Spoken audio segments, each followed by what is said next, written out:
Newton చెప్పినట్టు gravity అనేది force of attraction కాదని, అది ఒక స్పేస్ టైం కర్వేచర్ అని ఐన్స్టీన్ చెప్పారు. ఉదాహరణకి ఒక పెద్ద రబ్బర్ షీట్ ఉందని అనుకోండి. దానిపై ఒక బరువైన బంతిని ఉంచితే ఆ బంతి ఉన్న చోట షీట్ కొంచెం కిందకి వెళ్తుంది కదా. ఆ తరువాత కొంచెం తక్కువ బరువు ఉన్న బంతులని ఆ షీట్ పైన వదిలితే బరువైన బంతి ఉన్న దగ్గరికి అవి వెళ్ళడానికి చూస్తాయి. ఎందుకంటే మొదట్లో బరువుగా ఉన్న బంతిని ఉంచడం వల్ల ఆ షీట్ కొంచెం బెండ్ అయ్యి ఒక కర్వేచర్గా ఏర్పడింది. అలానే సూర్యుడి అత్యంత బరువు కారణంగా స్పేస్ టైం అనేది ఇంకా ఎక్కువ బెండ్ అవుతుంది. ఈ కారణంగా గ్రహాలు సూర్యుని చుట్టూ తిరుగుతూ ఉంటాయి.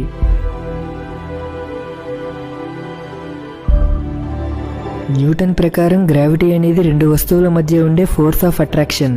ఇంకా మాస్ ఉన్న ఆబ్జెక్ట్స్ మాత్రమే గ్రావిటీకి లోబడతాయని న్యూటన్ చెప్పారు. కానీ లైట్కి ఎలాంటి మాస్ లేదు. అసలు మాసే లేని లైట్ కూడా గ్రావిటీ వల్ల ప్రభావితం అవుతుంది. ఇందువల్లనే ఐన్స్టీన్ గ్రావిటీని కొత్తగా ఎక్స్ప్లెయిన్ చేశారు. ఆయన చెప్పినట్టు గురుత్వాకర్షణ అనేది శక్తి కాదు, మాస్ ఉన్న ఆబ్జెక్ట్ స్పేస్ టైంని వంచుతాయి.